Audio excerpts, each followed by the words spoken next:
1-809-540-1065. 1-809-200-1065 desde el interior sin cargos. 1-833-610-1065 desde los Estados Unidos. Sol 106.5, la más interactiva. Buenos días, adelante, buenos días. Buenos días. El doctor está disponible, Julio. Sí, buenos días, adelante. Buenos días. Sí. Una pregunta, ¿los hospitales públicos siguen haciendo sus consultas normales o eso está detenido? En algunos casos está detenido, señor. En otros no, están trabajando normales. ¿Cuál está detenido? No, cuando digo en algunos casos, los hospitales COVID son especiales. Lo que hay que ver, debe llamar antes. Debe llamar. Si usted tiene pero a un va a tratarse un hospital, llame antes. Julio, lo ideal es que llame. Es simple. Los hospitales COVID, como el San Vicente de Paúl de San Francisco de Macorís, no tiene consulta porque está concentrada en COVID. Pero hay otros que están trabajando. Están los centros de atención primaria. El Moscoso Puello, por ejemplo, está trabajando. Yo creo que el director de Promese, que ya está conectado con mascarilla y todo, vamos a conversar. Sí, el doctor Enriquillo Matos puede responder eso, Julio, no? mejor que nosotros. Así es. Doctor Enriquillo, buen día. ¿cómo está usted? Buenos días. El agrado de compartir con ustedes. Usted escucha esa pregunta, doctora, aunque vamos a hablar de otros temas, de un oyente que preguntaba que si los hospitales estaban trabajando normalmente para situaciones fuera del COVID-19. La mayoría sí, pero hay algunos que están, no porque fuera la intención, separar el hospital COVID del hospital general, ¿no? En términos de atención, sino porque por razones culturales y algunos temores se dio la situación de que había que hacer, implementar separaciones, ese aislamiento fuera especialmente para COVID. En algunos casos, que debería de ser la característica general, pudiera compartirse la atención de las consultas normales y atenciones normales y la separación de algunos, pero la dinámica nos llevó a que tuviéramos que especializar en hospitales del COVID-19. Pero entiende usted, doctor, que cuando esto se normalice, tomando en cuenta que normalizarnos es vivir con COVID hasta que exista una cura, esos hospitales volverían a tener la capacidad de atender a todos los pacientes con centros de aislamiento. Así debe ser, y ese es el propósito, para que podamos convivir con la enfermedad, ¿no? Doctor, tenemos un tema con relación al producto hidroxicloroquina, ya que en principio había mucha inquietud entre pacientes de lupus, por ejemplo, porque no podían tener acceso a este producto ya que se estaba demandando por el COVID-19. Bueno, eso creó una situación especial, ustedes lo saben, muchos de nuestros pacientes tuvieron que verse sin la posibilidad del tratamiento de la hidroxicloroquina, pero ahora en función de las previsiones que tomamos con el medicamento, estamos haciendo las dos cosas, respondiendo al protocolo establecido por el Sistema Nacional de Salud, es decir, el Ministerio de Salud, que tiene en su protocolo el uso de la hidroxicloroquina, y para los pacientes con lupus eritematoso sistémico, artritis reumatoidea, enfermedades de Sjögren y algunas enfermedades autoinmunes. Lo que hemos hecho entonces es diseñar un programa para que estos pacientes, con el simple diagnóstico y la indicación lógicamente del médico, le estamos suministrando de manera gratuita los medicamentos a esa población que sufrió mucho en los meses previos porque la hidroxicloroquina desapareció de las farmacias privadas. Doctor, los gastables médicos, ahora las mascarillas ya no son exclusivas de ustedes, del personal de salud, sino que son un instrumento de protección, de cuidado, además del distanciamiento entre las personas. Sabemos que hay un tema especulativo con ellos. ¿Tiene promesa abastecimiento de este tipo de gastables? Sí, tenemos, en principio, tuvimos dificultades porque los mismos proveedores tuvieron dificultades en el transporte de las mascarillas a la República Dominicana. Usted sabe también que se dieron fenómenos especiales en los aeropuertos donde un país no permitía la salida de los insumos. Eso creó algunas dificultades, pero pienso que los proveedores ya tienen la dinámica suficiente para traer las mascarillas y en estos momentos Promesa está recibiendo de manera regular las mismas y la proyección es que en los días, meses y los siguientes meses que podamos estar conviviendo con la enfermedad, nuestra institución dé respuesta a todo el sistema sanitario de la República Dominicana, igualmente a sectores vinculantes a la salud y otras personas que están obligados, mercados, supermercados, plan social de la presidencia, comedores económicos, trabajadores de la casa, etcétera, todo este tipo de personal. Nosotros estamos en la capacidad de ir ayudándoles para que puedan mantener este instrumento importante de detección del COVID-19. Doctor, y en el caso de ¿qué se hace para que me entreguen ese medicamento? Se lo pregunto porque me escribió casualmente anoche una persona y me dijo, en el hospital del Ceibo, ella me dijo, me maltrataron y me dijeron que ahí no había cloroquina, me maltrataron y me dijeron que eso era exclusivo para pacientes de COVID. ¿Cuál es el protocolo entonces para que un paciente reciba ese medicamento? Bueno, quizás, no sé el tipo, la forma como esa persona se dirigió, ¿no? No me refiero al paciente, sino al profesional de la medicina. En principio, el medicamento se entrega al Servicio Nacional de Salud y a las direcciones provinciales de salud para que ellos suplan a los hospitales y la filosofía es que el tratamiento sea realmente para el COVID-19. Pero Promesecal ha autorizado, porque asimismo en una conversación con el presidente de la República y la Comisión de Alto Nivel, entendimos que era de justicia que este tipo de paciente que se ha visto desamparado porque ni siquiera con el dinero han podido comprar los medicamentos, que nosotros que habíamos comprado suficientes medicamentos, le suministráramos de manera gratuita el mismo. De modo que probablemente el profesional de la medicina le respondió la verdad en el sentido de que era para el protocolo del COVID-19, pero podemos decirlo a través de ustedes, que ellos pueden, en las localidades donde se presenten estos casos, solamente con documentar que usaron el medicamento para este tipo de profesionales, yo le autorizo desde aquí que le pueden entregar el medicamento y que nosotros le vamos a suplir el mismo para las necesidades que doctor, ellos tengan. ¿Cómo estás, José? Sí, José. Hola, saludos, ¿cómo estás? Mire, hace una semana, como 10 o 15 días, no recuerdo bien, la India anunció una donación de 200,000 unidades de hidroxicloroquina. ¿Cómo se hace ese procedimiento de ayuda? Lo hicieron a través, creo que de Cancillería y el embajador en la India, apellido Dannenberg, una cosa así. Sí. ¿Cómo se hace esto? Y si es a través de Promesa, que eso se recibe en el país. Y si ya se recibió. Regularmente las donaciones se hacen a través, como tú lo dices, a través de la Cancillería y llegan al órgano rector, que es el Ministerio de Salud Pública.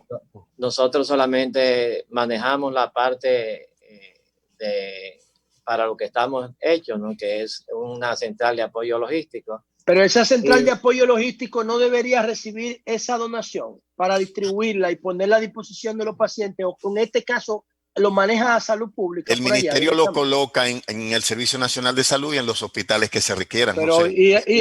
Esta red que tiene de farmacia, Promesa. Bueno, a mí me corresponde dotar al sistema público de este medicamento. Cuando llegan donaciones,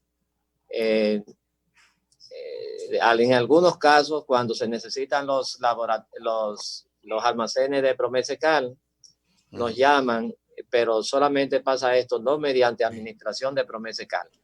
Okay. Si no manejo realmente los aspectos de donación. ¿Usted no sabe si llegó, doctor, ya al país, sí, esa donación? Llegó esa donación. Llegó esa donación. Okay. Doctor, esa es la información que tengo. ¿Se ha reportado demanda de algún producto o algunos productos en específico durante la cuarentena fuera del COVID-19, fuera de lo relacionado con el COVID-19? Le digo esto porque los profesionales de la salud hablan de aumento de ansiedad, trastornos del sueño y como descompensación en algunos pacientes, los que sufren depresión alta, problemas cardíacos y demás. ¿Ustedes han visto un incremento en la demanda de determinados productos? Bueno, a propósito de lo que estás diciendo, en términos generales, sí, la demanda es extraordinaria de todos los productos. Me imagino, igual que en los supermercados, que la persona que está usando, por ejemplo, insulina, en vez de comprar un frasco, compra 2 o 3, porque no sabe las expectativas, ¿verdad?, de lo que pueda pasar. Claro. Y eso ha creado dificultades, sobre todo en las farmacias de pueblo pequeñas.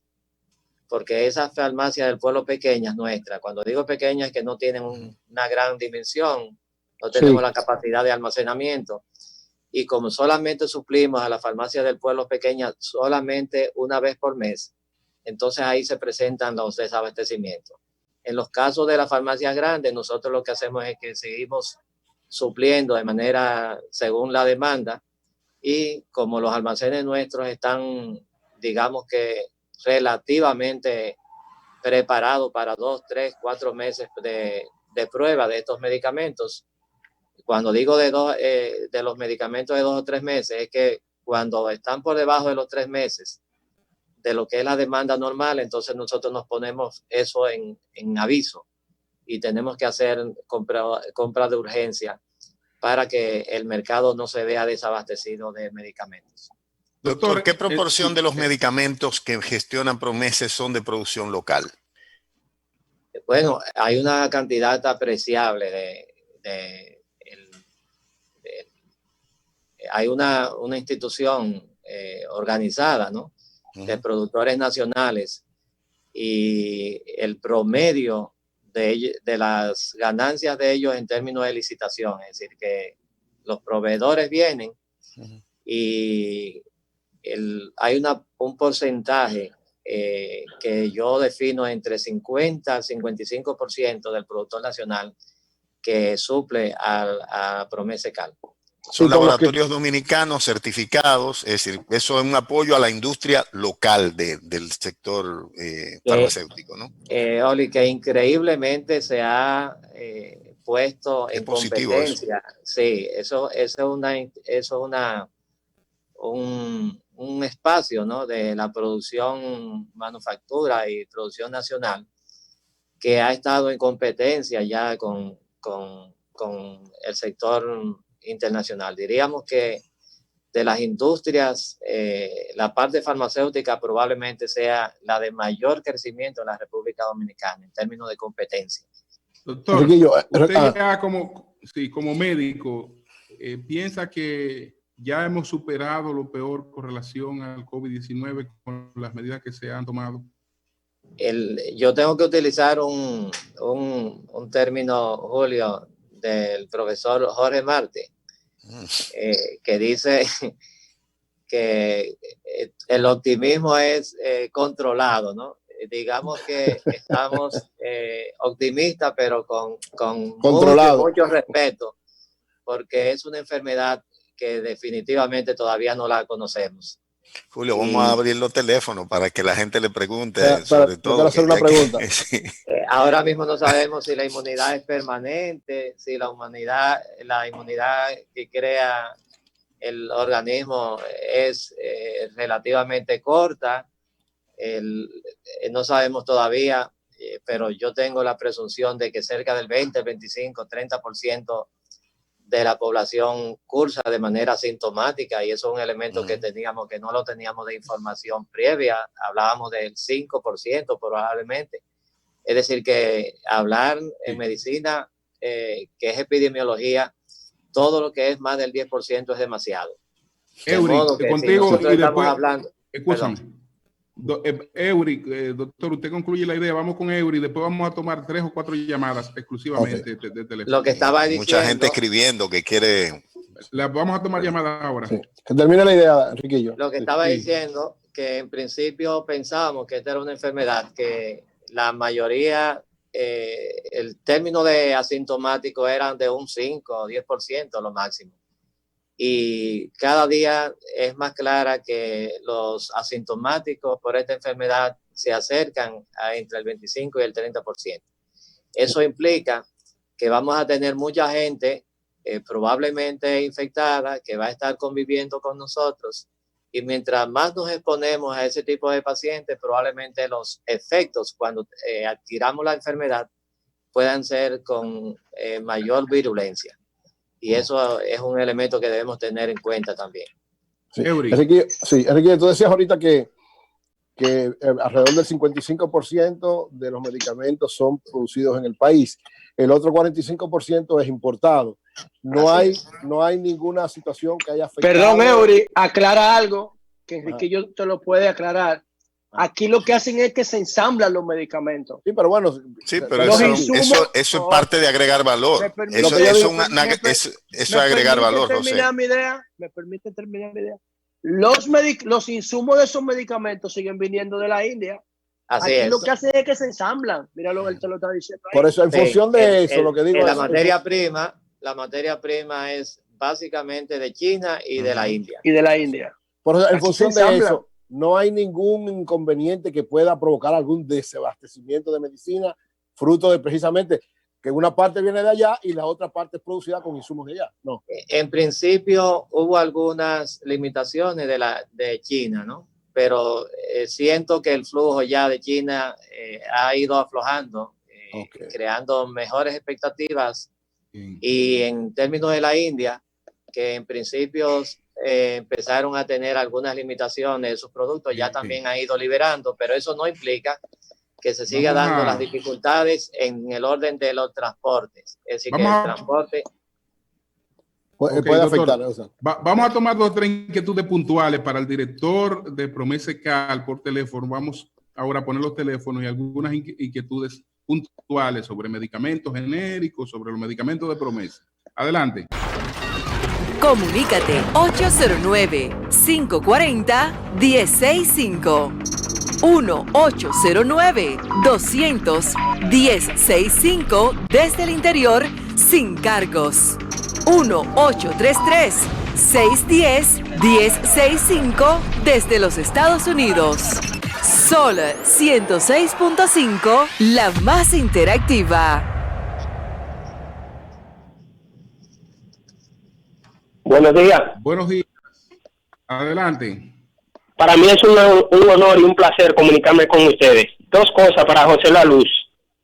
Una, adelante.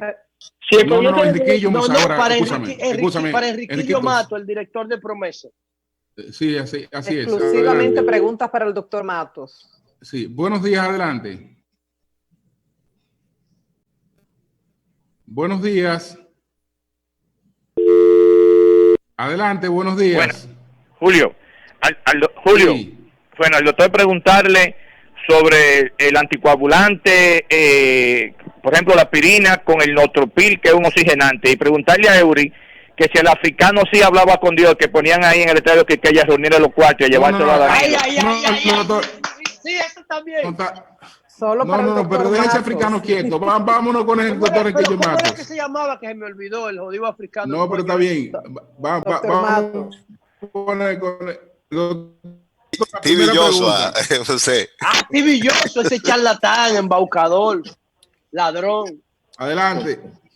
Bueno, entendí, Julio, como la pregunta no explicaba, me imagino, ¿no? El riesgo del uso del antiinflamatorio y el anticoagulante, que es un antiagregante plaquetario, que es la aspirina. Lógicamente no está indicado la aspirina en este tipo de afección, y lo más que aconsejamos ante cualquier duda es el uso del paracetamol, es decir, el acetaminofén. Se ha demostrado que algunos antiinflamatorios no esteroideos, entre los que incluye la aspirina, tienen efectos deleterios muy peligrosos en los pacientes que las autopsias en Italia demostraron que habían tomado antiinflamatorios. Básicamente, diclofenac. Es decir, que la aspirina no es recomendable para personas que estén afectadas de COVID. Doctor, así es. Usted dijo hace un momento cómo en República Dominicana se están ensamblando una cantidad importante de medicamentos que de hecho han sido muy exitosos en el mercado. ¿Qué posibilidad usted ve a futuro, obviamente, de desarrollar una industria farmacéutica que utilice más materia prima local y que el proceso sea más local?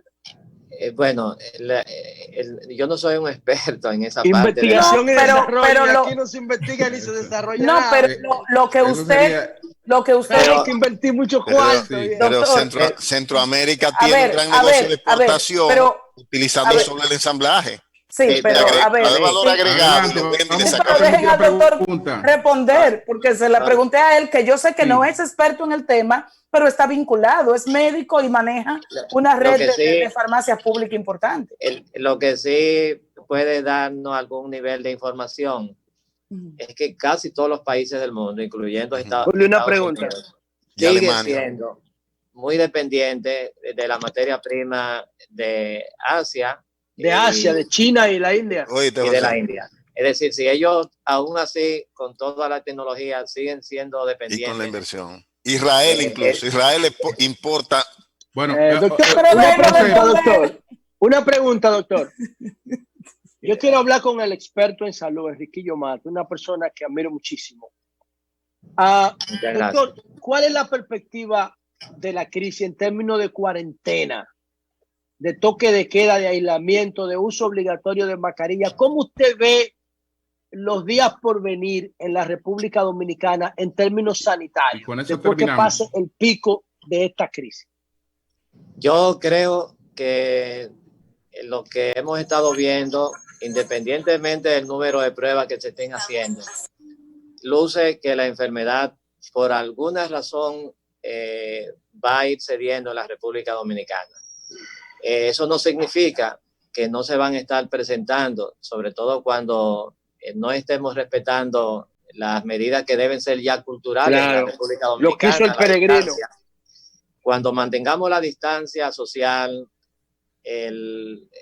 tratar de que las personas con mayor sentido de vulnerabilidad todavía no se integren a los trabajos, porque igualmente también van a tener menor capacidad de respuesta en términos inmunológicos y mayor posibilidad de infección.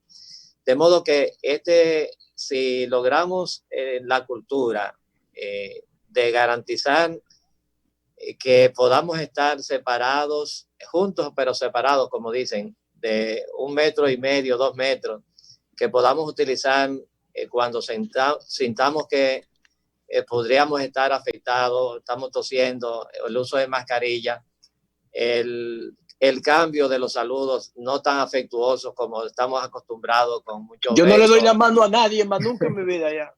Entonces, ya ese tipo de proceso, yo diría, José, que vamos a tener un país que, igual que la mayoría de los países, con algunos elementos de brotes ocasionales, pero conviviendo con un proceso que va a ser igual que las influencias. De hecho, esto es una influenza de manera estacionarias, y después vamos a saber que vamos a convivir con ello. Pero yo estoy muy entusiasmado en la posibilidad de que virus nos deje trabajar.